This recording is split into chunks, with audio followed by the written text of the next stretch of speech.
welcome back to the next installment of crimenet news for all you Payday fans out there. Again, we just want to start off the episode by thanking each and every one of you for blowing up that last episode. So remember, if you like what you see, please consider stealing that subscribe button, just down below. On today's episode, we have some spicy topics to go over, like STARBREEZE's intentions with Payday 3, the resurgence of Andrew King, info on the upcoming Assassin skill line, and some recent leaks that have been put on the Payday Reddit that no one seems to be talking about. So mask up and let's delve into it. STARBREEZE's global brand manager, Almir Listo, recently stated in a livestream that the current game plan for Payday 3 is still that they intend to deliver their 18 months of update and support for the game and wish to continue doing so for the years to come, so long as heisters continue to play the game. I'm sure I can speak on behalf of the community by saying, give us something to enjoy in a timely manner, and I'm sure people will play. To quote Lou Holtz, it's not the load that breaks you down, it's the way that you carry it. Scry Digital's CEO, Andrew King, has recently resurfaced to the interwebs. He seems to be in quite the mental state after having his company raided by armed robbers and police. There's a lot of idiotic plating about buying and investing into his company and AI, and we even got a tweet from Kegnally Industries asking if they needed some assistance. Maybe that's the start of a crime boss crossover? Wink wink, nudge nudge, STARBREEZE. But in a tweet, he linked the Gateway Report's website, which talked about the raid itself. Exploring this site, you get to hear some of the recent events that have been taking place in New York, from the robbery at Scry Digital to a lady robbing a fast food joint with a skunk. But most importantly, we got a little sneak peek from our next heist, Boys in Blue, from a post titled, "A Golden Opportunity for a Soon-Defunct Bronx Police Station." Also, it's a little convenient that they made a news report right after we started this. What do you think? What are the odds? These Boys in Blue reportedly seized a truck filled with gold and narcotics that I'm sure they will try to use to save their soon-to-be derelict precinct, but I'm sure only time will tell how wrong they are, as reading every sentence from this report makes the heister in me itch like, I need to steal this gold. Especially because so far, gold has yet to really appear in Payday 3. The Gateway Report is also filled with tons of Easter eggs like links to the GenSec website, Scry Digital, as well as a fun contact ads page filled with funny advertisements for jobs and whatnot. It's a shame none of the numbers worked though. Completed as dialed. Please check the number and dial again. Announcement. It really would have been a fun ARG. This is just the start of the website though. There seems to be a live page that they have not yet utilized, and I'm sure we'll get to see some use of it next week. On the topic of Boys in Blue, something that came out a while ago but we thought would be relevant to go over today is data mine leaks regarding the new clothing option and charm that will be dropping in the upcoming Boys in Blue DLC. Let's take a sneak peek. The link to this thread will be in the description below if you wish to go through and read all the descriptions of the clothing options. We'll just be reading the names of the items here today. For the upcoming glove options, we have Elmer's, Star Cut, Digiswipe, and Suave Gripper. There wasn't much to go off of in the descriptions for these, and honestly, a lot of the gloves look very similar in Payday 3, but for the rest, I will take an educated guess on what I think they will look like based off of their descriptions. For the first suit, we have Flight Risk. My guess would be a prison outfit from the Prison Break heist in GTA 5, something that looks similar to that, potentially with some outer gear for flying or to help him escape. Riotcom seems to be similar, a prison suit wearing a flak jacket. Hopefully this is the same flak jacket from Payday 2 making a return. Supermax, again going back to the GTA 5 inspiration, my assumption would be the prison guard outfit there, or something similar.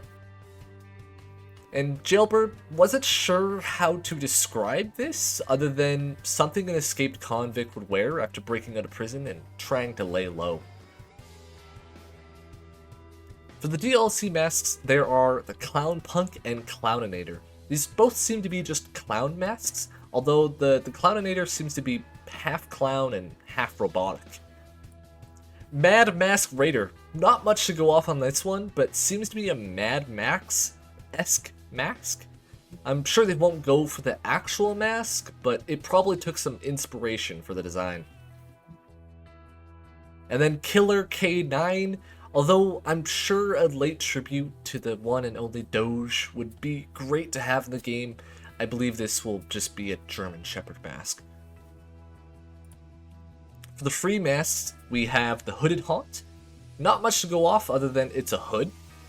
I'm just guessing it might look similar to the Payday 2 hood. And then Vicious Warrior, this one seems to be some sort of medieval helmet. It did have a reference to Lord of the Rings in it, but I don't think it is going to be directly tied to that. And there is a third mask titled Old Bob, which, if I were to hedge my bets, I think this is just a placeholder and not the actual name of it, as it did seem to have a placeholder description, so I have no idea what it would look like. There's also a new sticker called Cop Nut, and a charm labeled Boolean Bar. The blog post this week was very interesting. A complete game changer of a skill line may potentially be coming in the next update, as this skill line is all about suppressors, rush, and marking. This skill line aims for you to run around, sneak up behind cops, and deal critical strikes. While it seems to be mainly aimed for loud, there is also some stealth lines, like delaying pagers if killed by a suppressor, and increasing crouch speed. This also works well for a grinder light skill line, so for anyone that loves dodge and grinder in Payday 2, will be a fan of this one. This skill line best synergizes with Strategist and Fortitude skill lines, as Strategist allows you to deal and take less damage from marked enemies, and this skill benefits low plate armor play, so relying on adrenaline may be crucial. Leave a comment below if you'd like us to make a video showcasing a maximized build using this skill line in the future. Up next is one of everyone's favorite segments, the Clip of the Week. This week's Payday 3 clip comes to us from everybody's favorite unlucky heister, PD Lucky. Why did that happen? The zipline just kicked me back downstairs. Thank you. Why did that happen? My hands were off the keyboard. Let's see if it does it again. It did it again! Well, surely third time's the charm, yeah? Or maybe just take the stairs the next time. Our Payday 2 clip is coming to us from VTuber Mogu. Mogu, you better cook that. I'm cooking! Wait, no, I'm fucking it up! Oh, a flash. Oh no! Oh, we're on fire! Oh, we're You're not fired, you're not fired! You're not fired! Oh shit!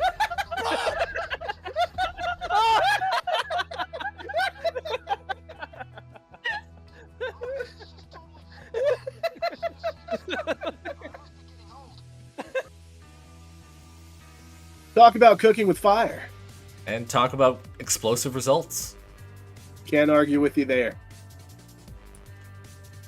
This week's Payday 3 mod comes to us from VO Page, adding a stat counter to the game showcasing you not just your kills, but what type of enemy kills you've gotten in your heist. Useful for when the next DLC comes out and you need to grind out those kill challenges. If they even exist. And for our Payday 2 mod of the week, it goes to Zidane, with his Taxman Devil Horn mod, which as implied, adds devil horns to the Taxman from the undercover heist, which, to be honest, feels oddly appropriate. I'm sure you have all seen the YouTube thumbnail this mod took inspiration from.